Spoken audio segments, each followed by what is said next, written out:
Hey, what's up, pilots? I've been spending the last few days doing a little bit of tuning and learning about PID tuning in general. I've been watching, all the videos from Rosser, Bardwell, and I thought it might be helpful to share an analogy that helped me out and, just to give back to the community, see if this helps anyone else out. Warning, I'm no expert. I'm learning like you all, so I might be getting some of this wrong. And if I do, then let me know in the comments. So we're just going to learn what all the PID terms actually do when it comes to making decisions about what your quad will ultimately do. The PID terms are P, proportional, I, integral, and D, derivative. So the analogy I like to think about when I'm trying to learn trying to remember what the terms do is I'd like to think of it like we are all trying to drive a car. So there's you sitting in the back seat, and you are the navigator of a sorts, where you are telling the front seat, the actual drivers, what you want the waypoints to be. So you are giving waypoints to them, set points, if you will, and telling them we need to make this left lane change. And so in the driver's seat, we got Pete, we got Ian, and we got Deb. So here's one thing. The front seat, they are kind of dumb. Dumb in a sense where they only care about their one role and assignment and their task. That's all they can think about. And we'll get into what they actually are in a bit. And when you talk to them, they can hear you, but they don't really talk to each other. And here's the kicker. They all have their hands on the steering wheel. Let's start with Pete. When you say you want to make a change into the left lane, we want to get from here to the left lane. Pete here is extremely simple. He can only see where you want to go, and he's going to be like, I got you, bro. So he can only turn in that direction. And so he's just going to turn. He's going to be like, oh, it's that far away? Okay, I'm going to turn. And if it's a lot further away, they call him Pistol Pete because he's got guns. He's jacked. And he'll be like, oh, I got this. It's further away, so I'm going to make a bigger movement. And that's what he does. And that's all he does. That's pretty helpful, right? Because if you want to turn, you're going to need to do that. You're going to need that immediate reaction. And Pete's good for that. He's very focused on that role. And that's all he does. So next up, we got Ian. And Ian, he's very impatient. He's always asking, are we there yet? Once we start making this turn and we start going into, the left lane and we start veering to the left, Ian's constantly asking us, are we there yet? And if we're not, he kind of has rage issues. His hand on the steering wheel builds up. And every time we're not there yet, we're not on that left lane, he gets a little bit angry and starts moving us a little bit more. And in fact, he's very angry if, let's say we hit a rock on the road or something, and it kind of veers us away. Now we're going right instead of going left. Then he's gonna get super angry about that over time and start forcing us to go in the same direction as Pete. And that's all he does. He can only move in the same direction that you tell us to go. He's just like Pete. He's kind of single-tracked in that way. And last, we have Debbie.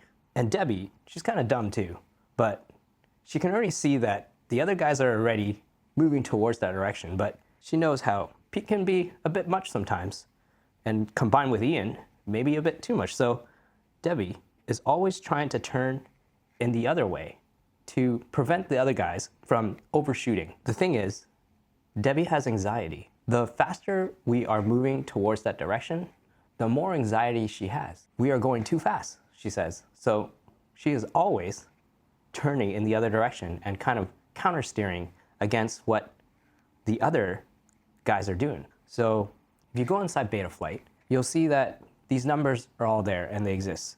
And so how do those numbers up there relate back to the analogy? And it has to do with how much grip, how many hands you are giving them on the steering wheel to have control. Because they all have their hands on the steering wheel at the same time. And so that's why you're trying to find that balance where they're all able to work together and give you what you want. Then there's the feedforward term. And I'd like to think of it as, if we go back to the analogy, you're in the back seat and you're telling them these waypoints, right? But they're kind of dumb. They only see one waypoint at a time. They don't know that maybe you want to make a double lane change. And so you're going to have to make this first lane change and then another one. Because you know that's coming, you're like, wait, I'm going to put my hand on the steering wheel and I'm going to tell them that we need to turn a little bit faster here. And so that's where feedforward comes in. To tie it back to the drone itself, that's kind of what's happening here. And we're just going to stick to the roll axis, but this is happening on all the axes. When you input to roll, that's you in the back seat telling a set point. And so you're saying, hey, we should be actually rolling in this direction and be rolling at this pace here like this. Pete comes in and be like, I got you, bro. He starts rolling, right? So he starts doing his thing. He sees that we're that far away and he's like, yeah, okay, I'm gonna go at this pace here. But then maybe there's some wind that's happening that like prevents you from rolling that direction. And all of a sudden you get pushed back. And then that's when Ian comes in and he's like, whoa, whoa, whoa, whoa. We are not even there yet. Like, what's going on? So he starts inputting more steer into that. And so we're rolling even more. And then Pete will see that error and he starts freaking out. He's like, shoot, I gotta do my thing too. So he starts doing, and now we might get a situation where we overroll.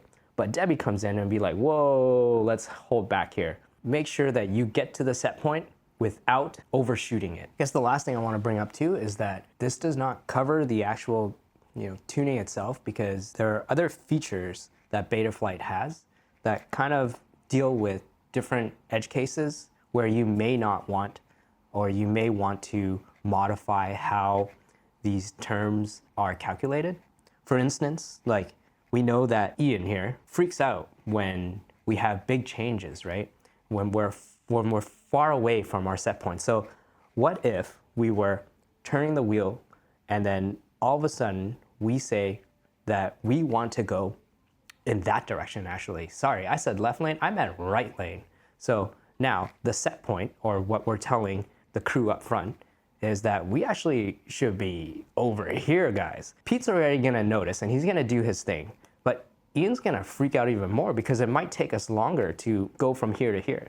So that's why there's that I term relax, where we tell Ian that during fast motions that you need to chill, man. We don't need your hand on the steering wheel.